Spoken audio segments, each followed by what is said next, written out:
It's time for you to accept a quest. The quest is for consistency. Why is consistency important? Well, things that are true are consistent, and consistency is an important test for anything that's true, and this is especially important with things like theories, standards, principles, processes, anything that involves putting an idea in lots of different circumstances and seeing if it works. An easy way to explain consistency is, if I hold up a glass, this glass, the opening is round. It's always round. Notice it's not changing shape before your eyes. If I change the angle, it becomes elliptical, but it's still round. You know that if you look directly on it, it is round. I move it off the frame and it comes back, and it's not square yet. It's round. We come back tomorrow and it's still round. So it is true to say that this glass has a round opening. That's a factoid, not really a theory. It's very important when we're dealing with theories that things are consistent. When scientists are trying to test a theory, they want to see that it works in all circumstances. And if it doesn't work in all circumstances, that means you need to reword or rework the theory itself to make sure that it is consistent. The quest is for universality, consistency. It's the same thing with ethics or anything else. The quest is to figure out what will always be. What is true in every circumstance. A really good example that I'll use is the theory of gravity. Gravity, we understand it now. It's, matter wants to accelerate towards other matter. But imagine we don't have that, and we're just trying to construct the theory based on our observations.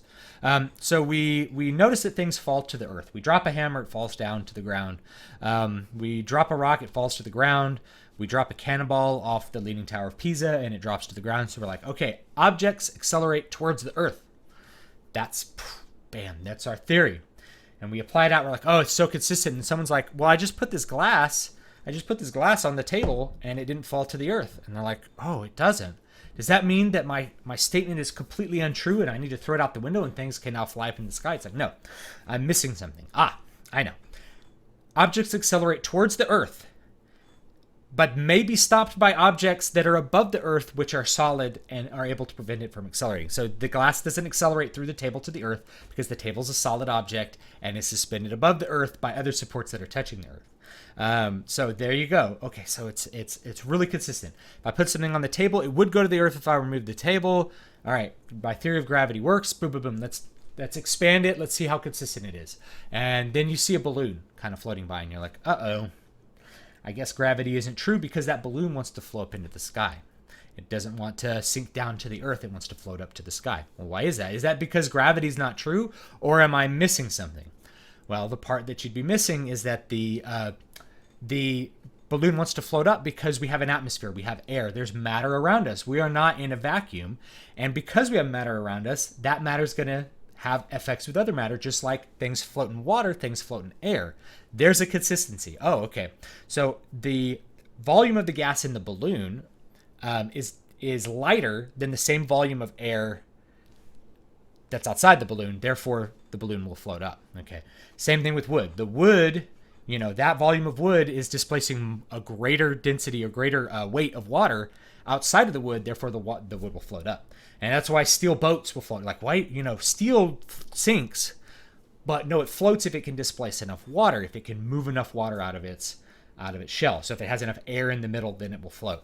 And then all of a sudden we're like, okay, so this is this other thing that still helps gravity to be consistent. So then we keep expanding outward. Like, gravity is consistent. It works everywhere. And then we're like, okay, let's see how high up we can fly now that we know that, we understand atmospheres. And then you leave the Earth's atmosphere and you're like, I'm not falling down to the Earth. What's wrong? I guess gravity isn't true. It's like, if I go to this other planet, I fall down into that planet. Okay, so the further away you are from an object, the less gravity influences. And this is how we eventually get to the theory that, gravity is this acceleration of matter towards other matter. It's by testing it for consistency. When you find the inconsistency, you reevaluate the truth of your original statement and create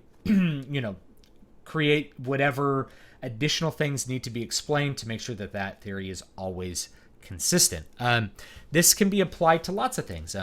Like, let's say I create an argument. So arguments need to be consistent. That's a really important thing. If they're not consistent, then we say they're not true because they're based on something that can't be can't be true because it's not consistent. If you say that, like, red dresses cause cancer, and then somebody wears a red dress and doesn't get cancer, well, that's an inconsistency, right? So let's think of one. That's like a little more concrete.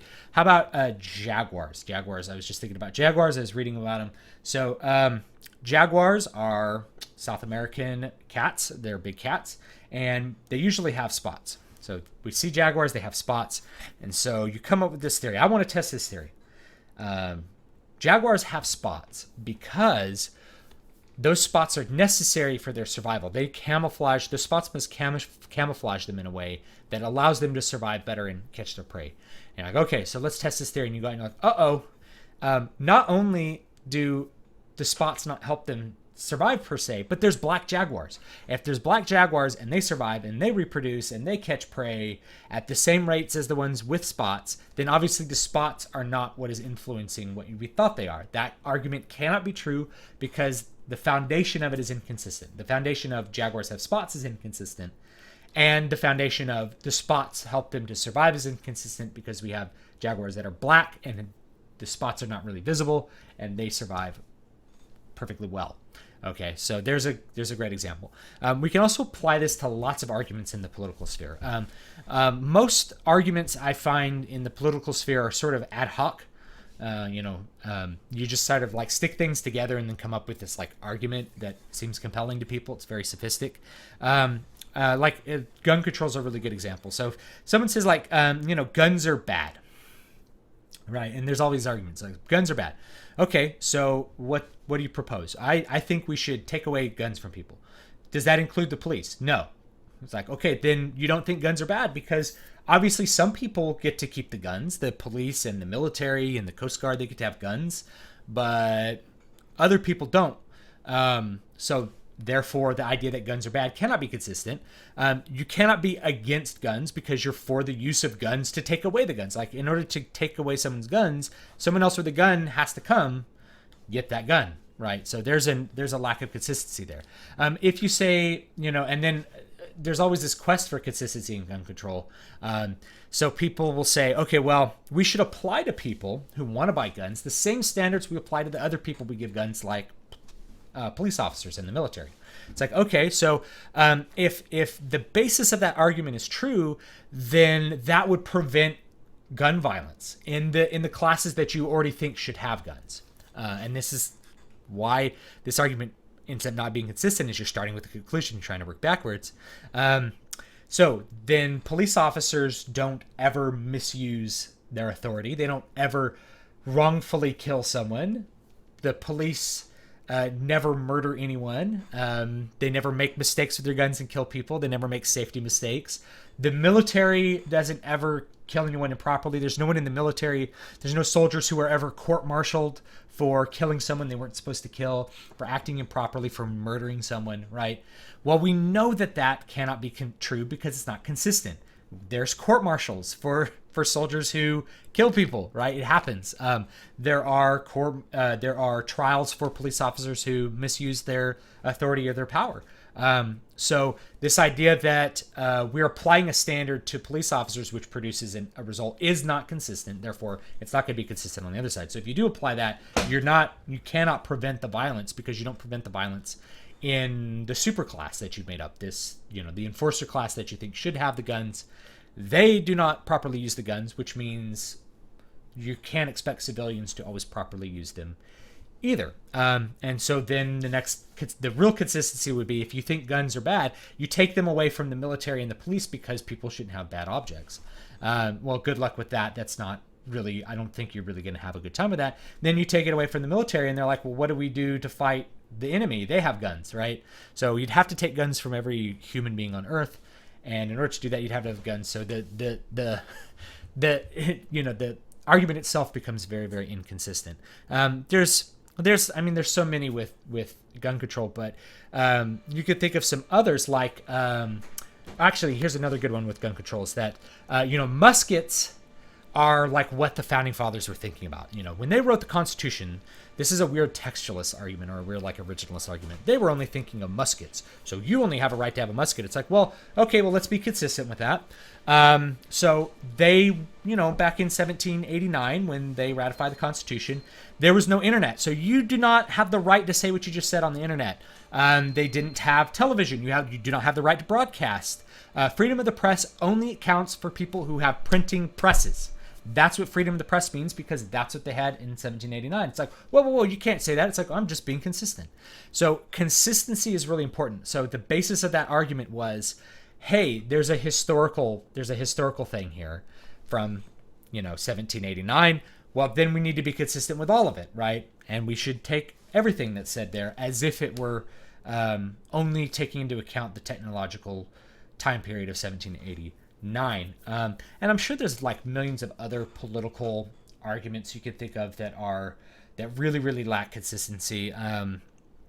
There was it's like we shouldn't have school vouchers. This was someone commenting on the channel, because it violates separation of church and state. It's like, well, do you think that somebody spending their welfare check at Salvation Army or someone buying like a Jesus candle with their welfare check violates separation of church and state? If the answer is no, then you're not being consistent, because if somebody can spend money on one thing that's religious, but they can't spend money on something else that's religious, that's not consistent. Therefore, the basis of the argument cannot be true.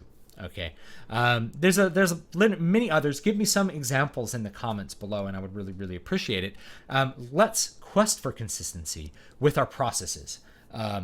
Last one that I think of that, from recent history on the channel, as I said, I wasn't going to see the Warcraft movie, and people were very upset about that, but I was applying the exact same standards that I applied to all the other things I said I wasn't going to see. It's like, I didn't like the trailers. I didn't like there were all these things that I didn't like that made me think, I'm probably not going to really enjoy this movie, and I don't want to spend $20 on it. And it's like, oh yes, I said these things about Rogue One. People are like, yes, good, I agree. And then I say these things about Ghostbusters. People are like, yes, totally agree. And I say these things about Warcraft. They're like, wait a minute, I liked Warcraft. I want to see Warcraft. I cannot believe how wrong you are. It's like, no, I'm just being very, very consistent with my processes. If I see all these things that lead me to believe that something is not going to be good, then I'm not going to see it, right? I'm applying the same standards to Warcraft as I did to Ghostbusters, as I did to Rogue One, as I do to every movie that I think about seeing. Okay, and that's not to say that Warcraft is going to be bad. It's just probably going to be a wait till video movie, unless like somehow the stars align and I have a friend that wants to go see it, and my wife's like, "Go! I want you out of here. I'll take care of the baby," which isn't probably going to happen. But if that happens, maybe I'll see it. But otherwise, I'm being consistent.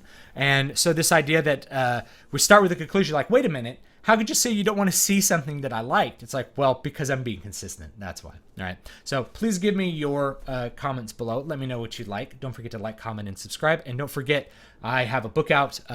I will put the link below. It's Muramasa Blood Drinker. It's my wonderful samurai novel with swords and blood and demons and lots of fun things, and I really hope you enjoy that. I think it's 99 cents right now. I will have a free promotion at some point, so if you're like, I can't spare the dollar,